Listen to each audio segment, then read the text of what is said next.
Good afternoon to you, and thank you so much for finding time to being with us today. It is Monday, the 24th of April 2023. The show is Diaspora Dispatches, and here's the latest news from across the continent of Africa. Thank you so much for joining us. Good morning, good afternoon, good evening, depending on where you're tuned in and watching us from today. More than 1,000 European Union citizens were evacuated from Sudan over the weekend amid the deadly fighting between the rival army factions. The Union's foreign policy chief, Joseph Borrell, has confirmed. Mr. Borrell told journalists that it had been a complex operation but had been successful, adding that the EU ambassador to Khartoum was still in the country. He said that the EU bloc would continue pushing for political settlement to end the crisis that could worsen and have an impact across the African continent. Evacuations from the Sudanese capital have continued throughout the night as fighting between the army and the paramilitary group Rapid Support Forces RSF shows no sign of abating. France, Germany, Canada, Spain and Italy have all said they've moved their diplomatic staff to safety. More than 400 people have been killed and thousands others wounded. That is according to the United Nations. And still staying on Sudan, the U.S. Agency for International Development, USAID, is deploying a team of the disaster response experts to coordinate a humanitarian response in Sudan amid fighting between rival army factions. Samantha Power, the agency's head, said on Sunday that the experts would work with the international partners to identify priority needs and deliver assistance to those in need. The team will be operating from Kenya in the initial phase of its operations. The agency said Ms. Power emphasized calls by the international community for a ceasefire and end to the bloodshed. And also more than 400 people have been killed so far in the fighting and thousands wounded in the violence, and now has entered its second week. And UK Foreign Secretary James Cleverly has called for a ceasefire and end to the violence in Sudan. He says British diplomats have been evacuated from the country after specific threats and violence were made towards them.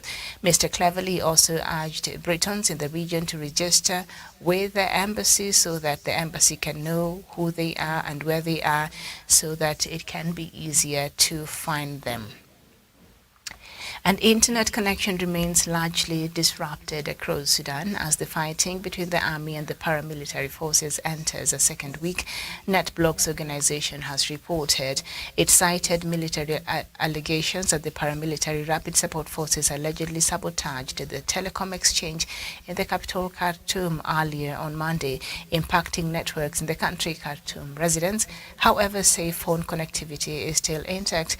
A civilian network organized mainly through Twitter has been giving updates about the fighting, especially tips on available aid and safe escape routes. The fighting in the country has led to a number of nations to evacuate their diplomats from the country, as I have mentioned just a few moments ago. And Pope Francis on Sunday called for the resumption of talks in Sudan, where intense fighting between Sudanese military and the Rapid Support Forces paramilitary group has claimed hundreds of lives injured thousands. He urged de facto leader General Abdel Fattah al-Burhan and his rival General Mohamed Hamdan Dagalo to enter dialogue and to end the bloody conflict. Several countries have started operations for their nations to leave Sudan. As the World Health Organization reported, 420 people have died, while 3,700 so far have been injured, and that is mainly in Khartoum as well as Darfur.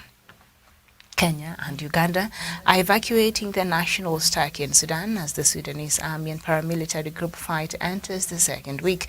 Kenya's Foreign Affairs Minister Dr. Alfred Mutua said on Monday that the government expects to get out the over 400 citizens via land and air through at least 4 countries, including Ethiopia. Uganda is evacuating its 300 nationals, including diplomats, business people, students and Hajj pilgrims that were en route to Saudi Arabia when the violence broke out last week on Sunday. Uganda's envoy to Khartoum, Ambassador Rashid Semundu, said the embassy hired 6 long-haul buses to transport the evacuees across the Ethiopian border, from where they will take a flight to Entebbe. And then let's just look at other news, and we will get back to the Sudan news and see what is the latest there, since it is indeed a developing story. We head over to Ethiopia. And Prime Minister Abiy Ahmed on Sunday said his government had opened talks with the Oromo Liberation Army, OLA, a rebel group active in the Oromia region, the country's largest and most populous region. He said the Ethiopian government and people are in deep need of this negotiation process, adding that he calls all groups to play their part. Mr. Abiy said this in a speech to celebrate the peace deal his government signed with the Tigray People's Liberation Front, TPLF, in November to end the war in Tigray. He gave no further details on the format and the mediators of the talks. He, however, called on all parties to remember that all of them will benefit nothing from a war. In a statement on Monday, the OLA confirmed the talks, saying it was a crucial and positive step towards establishing a lasting peace in the region. It said the government had accepted its terms for peace negotiations, and including the inclusion of a third-party mediator. The OLA and the federal government blame each other for a number of attacks in the Oromia region. The rebel group, which claims to be fighting for the rights of ethnic Oromo people, was designated as a terrorist organization by the federal government in May 2021. The conflict between the OLA and the federal government is separate from the fighting in Tigray, but the OLA forged an alliance with the TPLF in 2021. Head over to Burkina Faso. Authorities in the northern Burkina Faso say about 60 civilians have been killed in the village of Kalma near the border with Mali. A local prosecutor said they were notified of the attack on Friday, adding that it had been carried out by people dressed in army uniform. He's appealed for information. Survivors told the AFP news agency more than 100 people on motorbikes and pickup trucks had raided the village. An attack on a Burkinabe army and volunteer forces took place in the same region near Oikuya earlier last week, leaving around 40 dead and more than 30 injured. Thousands have been killed since Islamist militants started operating in the area in 2015. And the latest from the DRC, after 2 weeks of killings that left nearly 150 people dead in Ituri province, according to figures from the United Nations Office for the Coordination of Humanitarian Affairs, OCHA. Authorities in the Democratic Republic of Congo have launched another disarmament program, hoping to finally do it right. A new program launched on Tuesday will be overseen by Lieutenant General Johnny Luboya of the Armed Forces of Congo, FARDC. On the first day, 120 militiamen from the armed group Cooperative pour le Développement du Congo, CODECO, and the Front pour la Résistance, something like that, I can't really speak French fully, FRPIC surrendered and laid down their arms, officials reported. I apologize for that. Now, these are the same Codecos that were suspected of killing civilians 10 days earlier in the same area that has been under siege for 2 years. Provincial officials say that 20,000 militiamen are expected to participate in the disarmament, demobilization, community reintegration, and social reintegration process. This has been tried in the first year under United Nations deal, but mistakes led to reformation of the very rebel groups that had initially agreed to hand in weapons and reforms. And then we head over to Burundi. Attorney General Sylvester Nyandwi on Sunday confirmed that authorities are holding former Prime Minister Alain Guillaume Bunyoni. In a statement, the Attorney General said on April 17, 2023, operation did not net him, but he was later arrested on April 21st when he was found hiding in Kabezi commune, that is in Bujumbura. An Attorney General would like to inform the national and international community that General Bunyoni is in the hands of the police. That is just part of what the statement read. He said after conclusion of investigations, the findings will be handed over over to the Attorney General, from which he will take appropriate measures as the law stipulates. The AG's statement comes after the National Independent Human Rights Commission, CNIDH, on Saturday said Mr. Bunyoni was in custody. The commission said on Twitter that the former leader was in good health after rights activists said he had been arrested outside Bujumbura and they were worried about his safety and well-being. And in case you're wondering, the former ex-Prime Minister of Burundi was running away after he was, I think, fired last year. And President Evariste Ndayishimiye, or his government rather, is suspecting that this former Prime Minister could be planning a coup to oust him from power. So that is why he went into hiding and he was being sought out after last week, and they seem to have gotten him hiding in one of the communes in Bujumbura. And in Somalia, less than 20 months before the African Union Transition Mission in Somalia formally exits the state, officials in Mogadishu say they are willing to prolong the stay of the regional force, signaling the challenge of beating down Al-Shabaab. The East African has land. The Mogadishu has launched a shuttle diplomacy to lobby the international community and influential leaders in the region to agree to the extension, a move likely to bring in consequences ranging from sustainability and mandate of the mission. The African Union Peace and Security Council is expected to convene on April 27th to discuss the future of the African Union mission transition mission in Somalia, ATMIS, following repeated calls and signals that Somali President Hassan Sheikh Mohamud wants the force to stay beyond its December 31st, 2024 exit day. The initial plan was for the drawdown to begin in June and to be completed by December next year. But a source close to the peacekeeping mission said the proposal to extend the tenure of ATMIS has been mooted, but there is nothing concrete yet, as the idea is still in the corridors of the federal government of Somalia, leaders and some other stakeholders that Mogadishu has reached out to. Uganda's People's Defense Force spokesperson Brigadier General Felix Ayije said he supports the Somali president's efforts to lobby for a longer stay for the force that has been deployed in the deadly conflict for the last 15 years, battling Al-Shabaab militants. The proposal, which seeks to keep ATMIS in Somalia for at least another 2 years, is consistent with the exit plan that was initially floated by nearly all the troop contributing countries in the late 2021, when the force was being configured to its current mandate of a transition mission from the African Union mission in Somalia, that was AMISOM. The TCC's proposed 5-year transition period, during which institutions of the federal government of Somalia would gradually take up all the security functions, but the United Nations Security Council and the European Union agreed to a total of 32 months, counting from April 2022. The plan favored by the TCCs was to exit in 2026.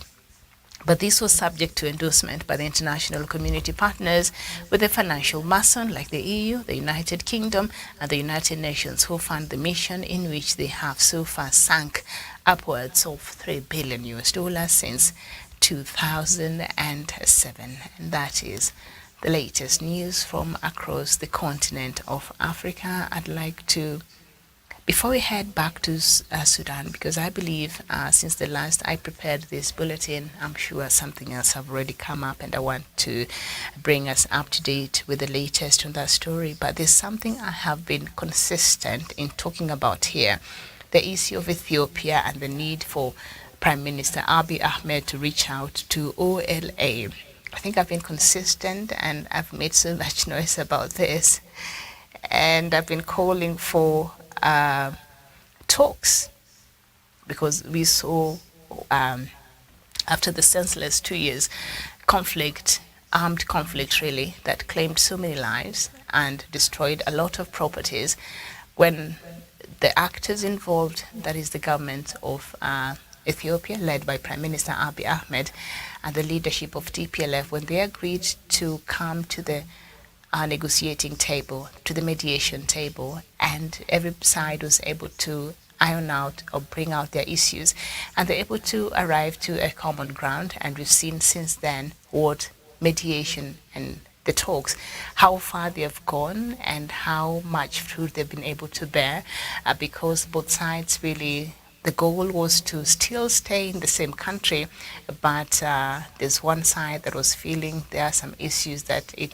needed the government to address, and I think Prime Minister Abiy Ahmed and his government came to the negotiating table or the mediation table with a listening ear. So we've seen it was a give and take, and we've seen how that has made progress. And I think, was it yesterday, the former president of Kenya, Uhuru Kenyatta, I think there was a ceremony that was happening in Addis Ababa, and I think he was awarded for the role that he played in bringing this warring fractions as sides together. It was not just him, together with the former president of Nigeria, Olusegun Obasanjo. And having said that, I think I have reiterated so many times the need for the government of Ethiopia to open up communications channel with this OLA, because after the conversation happened between the government of Ethiopia and TPLF, the OLA was also yearning and was also demanding to speak, to have a word with the government. And Prime Minister Abiy Ahmed had, together with his government, kept insisting that you a terrorist group, you have been proscribed as a terrorist group, and so for that reason we're not going to be negotiating with terrorists. And then my argument was that was the same argument that the Prime Minister had put against TPLF, and why this senseless war went for nearly 2 years, actually 2 years, that's when it stopped. So he gave in and he had a talk with the TPLF, and that was great. So my argument has always been, why could he not just bend over backwards for the sake of the country and just the sake of bringing the people of Ethiopia together, and for the sake of just averting another senseless loss of lives and property and loss of funds and all these things. Wars are very costly. What is going on right now in Sudan, after that madness is said and done and everything is quiet, hopefully, but from all these things that is happening, it's very difficult to know what's really going on. But if you can avert any of this before it gets to levels where now we're seeing, or what happened even in Ethiopia in those 2 years, then the better for the country. And the OLA has been taking up arms, has been fighting in certain areas. And I saw the leadership from that region, members of parliament, urging the government, Prime Minister, to have a talk and to agree to have a talk with this group, the Oromo Liberation Army. And I am happy that both sides, especially the government, because I think it was the government that was taking this very hard-lined stand, but I love that Prime Minister Abiy Ahmed yesterday came out and said, the government is willing now to cede ground and perhaps to listen to some of these issues that OLA could be having, and see if at all some of these things they can work out as a people. The conflict in Ethiopia is a bit different from what we're seeing in the undertones are different. The factors, the driving factors are different. And for the Ethiopian conflict outside of Sudan, where we're seeing jostling of powers and other international forces really are playing a key role, and it's a lot. I'll get to that in a bit.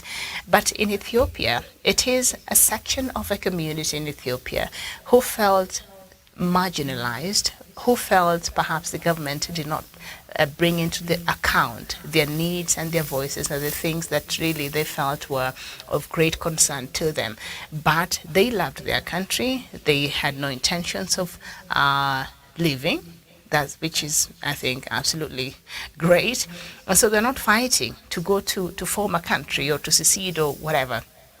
They wanted to be heard, and they wanted to be included in certain ways and in key policy-making positions and in key platforms in the national government. So this is what was perhaps the undertone in this conflict in Ethiopia, and even this OLA, some of the things that it has been making noise about.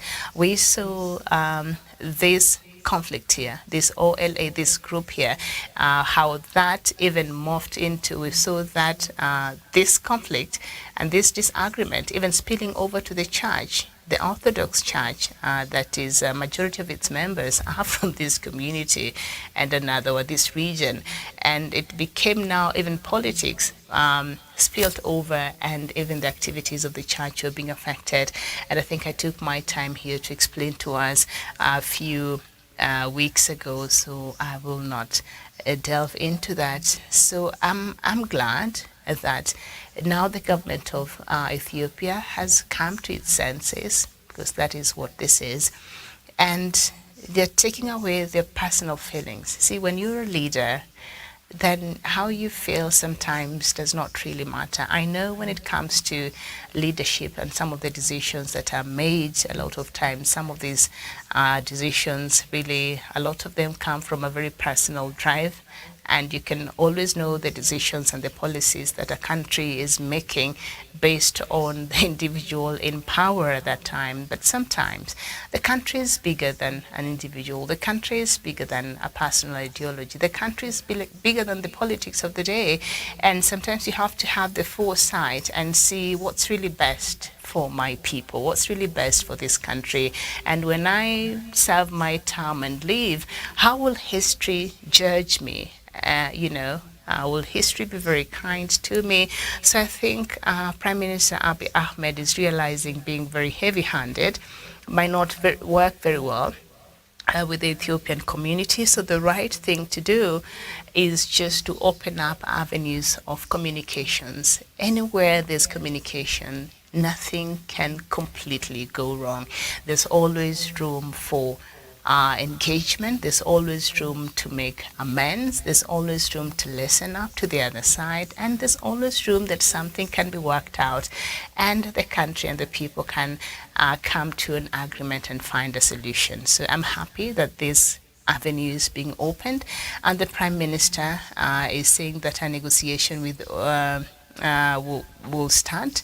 I think a negotiation with Oneg Shene will start a day after tomorrow in Tanzania, Mr. Abiy said. So that is great. So that is meant to be starting in Tanzania. And one of the key requirements from OLA, they had said these negotiations must have a third party. I think they saw how a third party in the other negotiation between the government and TPLF, what that had bore. And of course, the third party holds everybody that is in this negotiation accountable. If you say this is what you're going to do, then we will follow up. And we've been seeing how former president of Kenya, Uhuru Kenyatta, has been following up with that negotiation process, and they've been following up and how the progress and some of the things that was agreed upon, if at all both sides are holding up to their part of the bargain. And that has been working great. So that usually in such a situation, I think a third party mediator is usually very, very crucial. And so OLA wanted that, and Prime Minister Abiy Ahmed agreed that that is something that his government was willing to work with. So a negotiation will be starting the day after tomorrow. I guess that will be on Tuesday, because this they were saying on Sunday. And he said the Ethiopian government and its people are in deep need of this negotiation process, adding, this is Prime Minister Abiy Ahmed. And he said, I call upon all groups to play. I don't know if his new change of heart has been advised by what is happening in Sudan. Because sometimes when you hold these headlined positions, you're just making things worse. And when you push people to the wall, the frustration aggression theory or hypothesis, it says when people get frustrated, when something is standing between them and their goal. So in this regard, you keep pushing people to the wall, then you keep increasing that frustration, and then frustration results to aggression, and then aggression comes back to frustration, and it keeps going. It never stops. So if you can arrest these kinds of frustrations and you can negate these aggressions, then perhaps you are on a safer road towards finding a lasting peace in Ethiopia.